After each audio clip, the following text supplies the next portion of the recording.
My client has coarse, dense hair with an upright growth pattern. The nape hair is straighter than the top. The top is slightly wavy with many subtle cowlicks.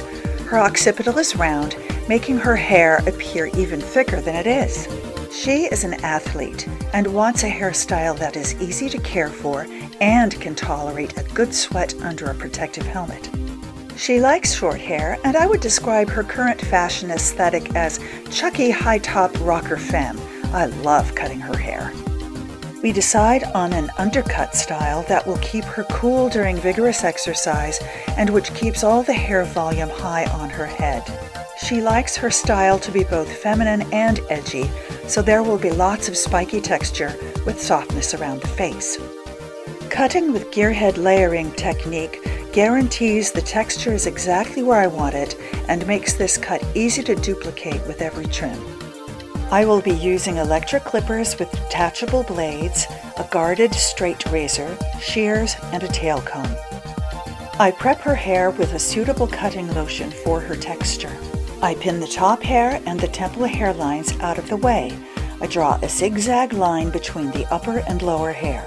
The lower area, marked in pink, is first clipper cut with a 3.5 blade or 3/8 of an inch. The upward aiming points of the pink section must be cut short as well. I cut them with shear over comb to avoid snagging the downward aiming points of the upper hair. It is important to cut these pink points short or the cut will not grow out well. Because her hair is wiry and coarse, I use a guarded straight razor to shape her longer hair. Straight razor tapers the tips of each individual hair, so when they group into strands, they more easily form points and spikes. Straight razor cutting is fast, and I don't need to use my texturizing shears, nor do I tire out my arthritic scissor hand with point cutting. For those unfamiliar with razor cutting, the stylist tightly grasps the tips of the hair between the fingers and pulls the strand tight. She makes circular strokes against the strand above the knuckles to cut the hair. The blade should approach the hair at an angle between 30 and 40 degrees for most effective cutting.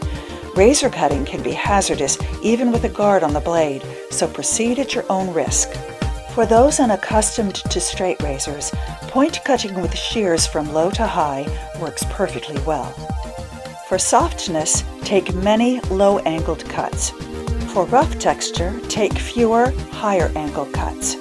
Cutting low to high with the points of the shear aiming slightly upward duplicates most closely the effect of razor cutting. After clippering the back, I shape the sideburn using my guarded straight razor.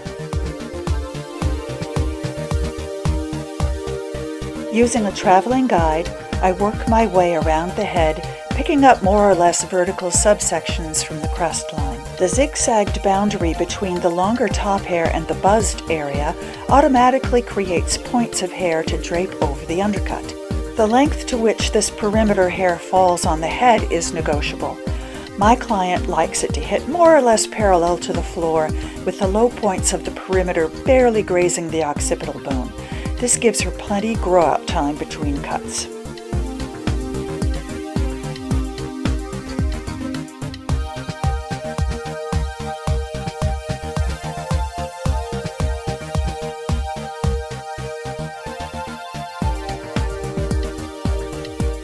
The hair must remain wet when razor cutting, so I spray it down as it begins to dry. If the hair is dry or unevenly damp, the drier hairs can be shredded rather than cut. Dry cutting also quickly dulls one's razor blades. To cut the top panel, I mark out a rectangle from the recession points to the growth pattern division in the crown. With my tail comb, I lift a zigzag panel up from below it and shorten it to 3 inches or less depending on the desired finish.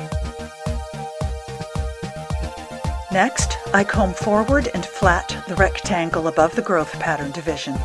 Then I draw my first zigzag line at the back of this panel and carefully comb it backwards toward me, over directing it to just behind the straight parting at the growth division. I razor cut the ends to 3 inches or shorter as predetermined. I comb this first subsection back and flatten it onto the crown, leaving the zigzag parting intact. I make a new zigzag parting in front of it and carefully lift this new subsection that has zigzags on both sides. I over-direct it back as previously described and cut. I then lower it onto the crown and repeat this process methodically, moving toward the face. I do not cut the forehead hairline. I need that for the fringe. I prefer a tail comb when cutting gearhead layers because I need absolute precision when parting and lifting each section. All-purpose combs are too cumbersome for this cutting technique, especially on short hair. Because this is a trim and the hair is already fairly short, I must sometimes cut directly on my fingers to create the effect I want with a razor. This is a hazardous technique, and stylists must use their own discretion and proceed at their own risk. If you are not already expert with straight razor, use shears instead. When styled, the zigzagged margins of gearhead layers create complex serrations and points across the head without my having to laboriously place them individually by point cutting. Using the gearhead technique, I can complete this cut in 30 minutes with shears and only 20 minutes using the straight razor.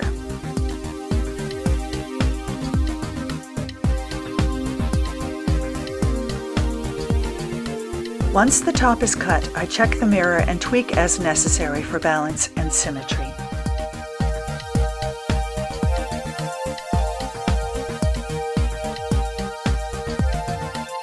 I rough out the fringe, which will be detailed again later. To further loosen up the top, I lift large sections of hair and texturize vertically with a straight razor. Stylists using shears can use a coarse tooth texture shear or comb the hair flat and channel cut with straight blades. Always keep in mind the texture, curl formation, and density of your client's hair when deciding to texturize.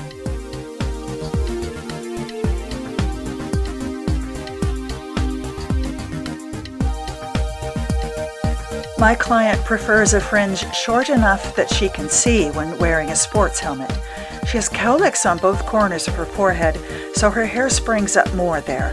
I hold the hair up and out to cut, so the cowlicky hair has to travel farther, adding length to those corners.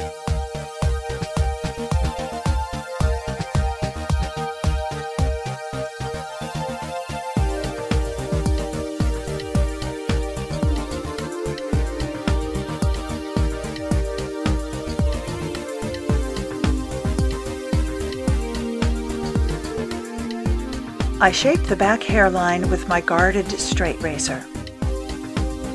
I will now finger dry her hair using only my hands and the blow dryer. First, I apply a light hold mousse. I wad up bunches of hair in the palm of my hand and aim gentle, tepid blow dryer wind under my hand. My fingers act as a cage to hold the hair relatively still.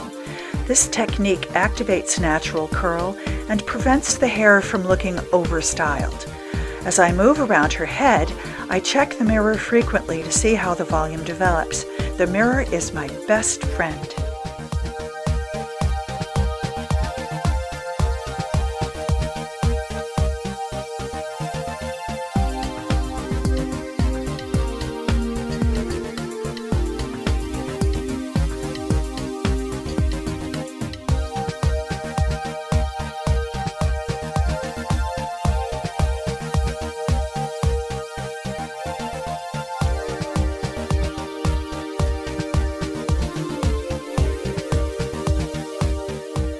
I finish with a fiber pomade to really show off the texture.